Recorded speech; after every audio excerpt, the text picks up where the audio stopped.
watching Numbskull News, and today we're going to talk about the CFP. They had their meetings. What happened? They're going to kick it down the road for another month, but we got a lot of news out of this shit.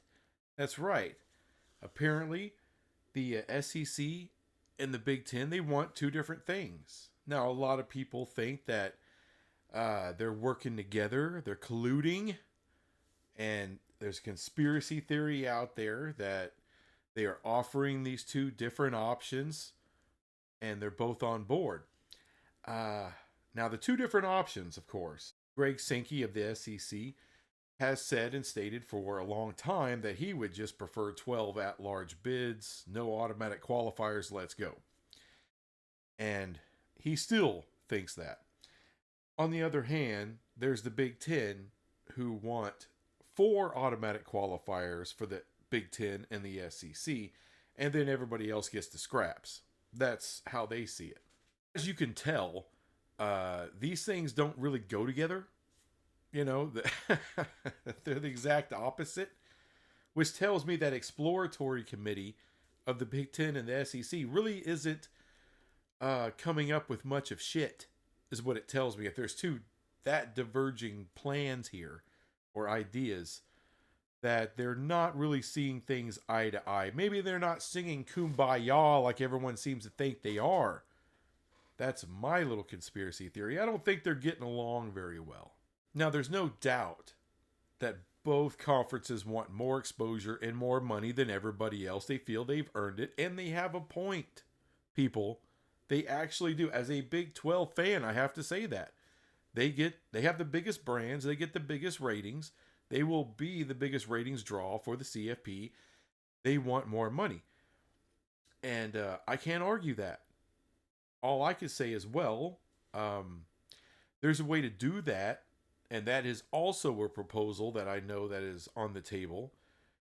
And that is the payouts work just like the NCAA tournament, where your conference gets units for how many teams get into the tournament and how many games they win. And that, of course, right now, the way college football is structured, that leans heavily towards the SEC and the Big Ten, and they would make more money than everybody else because they'll get the most teams in. You know, I have no problem with keeping what you kill.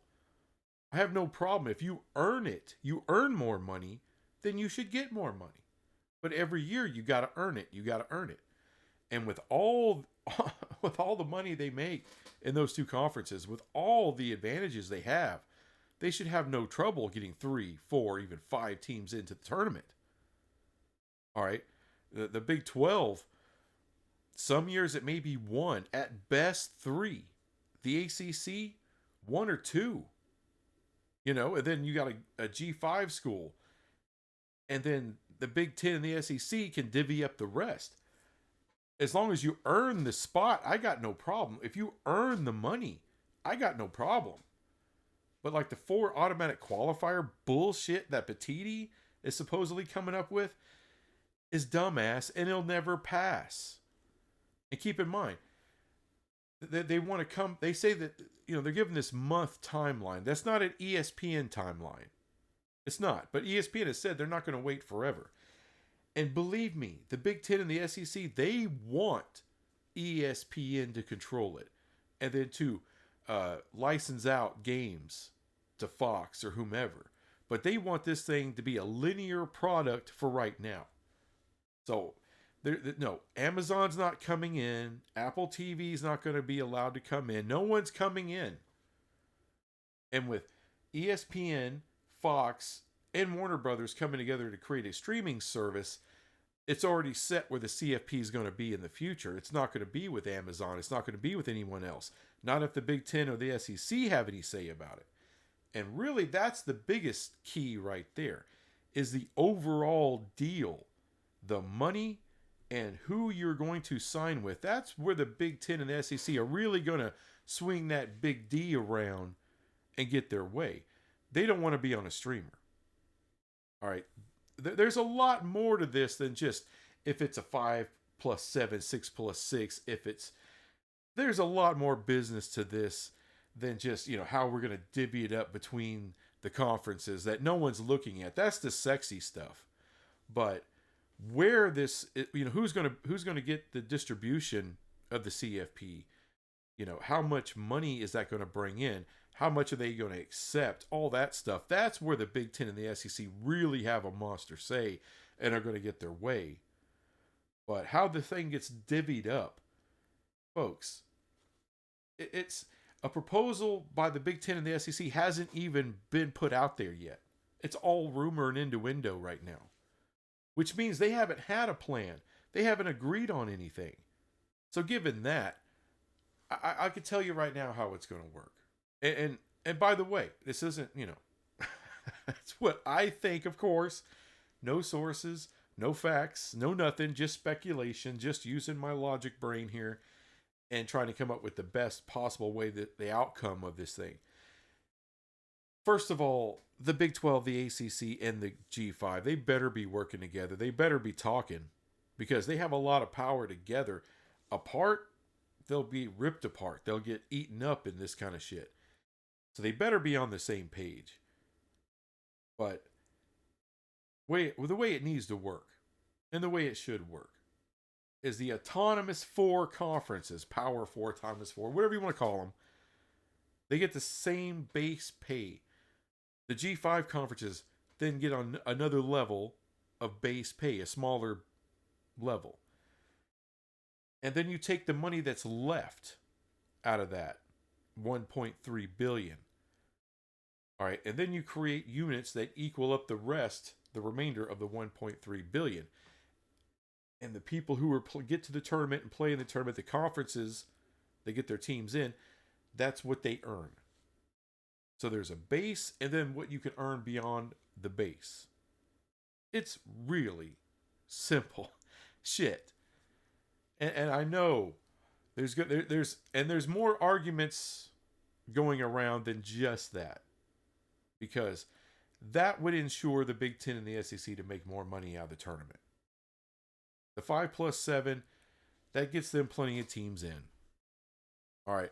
Everything else is a shit show. Everything else is media hype and speculation and is media driven, really.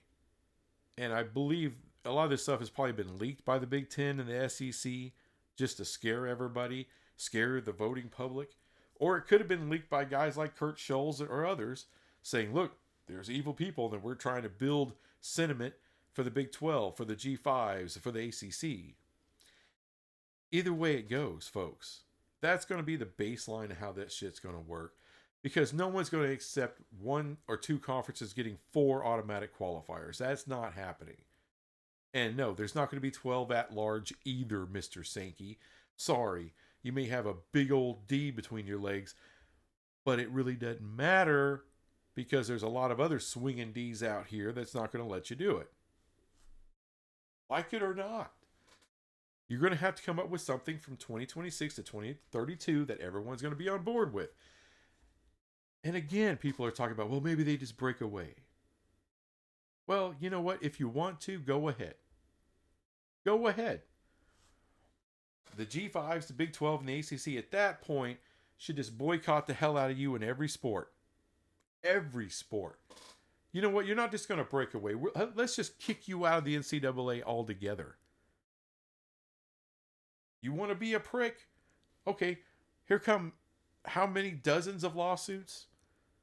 How many different state legislatures are going to come after you? I mean, people. Why this is an empty threat with the breakaway thing. And it has been, and it will continue to be. But think about this. California. My God. It's a rat nest of politicians.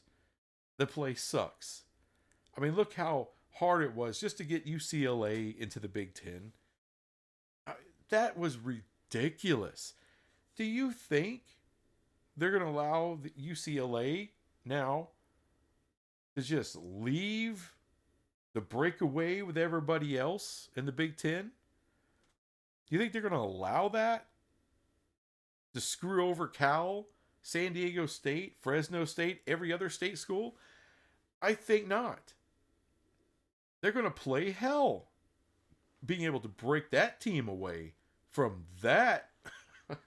And I'm telling you right now, here in the great state of Texas, yeah, the lawmakers, they love UT and they love Texas A&M. But you know what else? They don't want to see these other schools get hurt because of your business bullshit and screwing other people over. I can easily see state lawmakers having a real problem with A&M and Texas breaking away, screwing over Baylor, Texas Tech. A whole host of other state schools out here who play Division I football, FBS. And you could see the same thing happening in Florida. You see the same thing happening possibly in Georgia. You can see there's a lot of different state legislatures out there that are going to have a real big problem saying, oh, okay, it's okay for our big school to kick all of our other little schools in the nuts.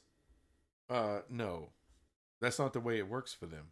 And yes, the federal government, Congress, will get drug into this thing with that. And it's just going to get nasty. You're talking about possibly even Supreme Court here. So, no. And if they threaten it, say, okay, motherfuckers, do it. Do it. You know, we got lawsuits and lawyers for years waiting for your ass. Go ahead. Break away. And we'll break your ass is what we'll do. I'm sorry, but do you think ESPN wants that? Do you think they really want that? No, they want the whole college enchilada. All right. They that includes the rice, the beans, the drink, the complimentary chips and salsa. They want all of it, not just the dry ass enchiladas. And I'm sorry, after 5 years of just a Big Ten SEC tournament, that's exactly what that would be. Tasteless, dry freaking enchiladas. Okay. How boring. So as I said, hopefully the Big 12, the ACC, and the G5s are working together.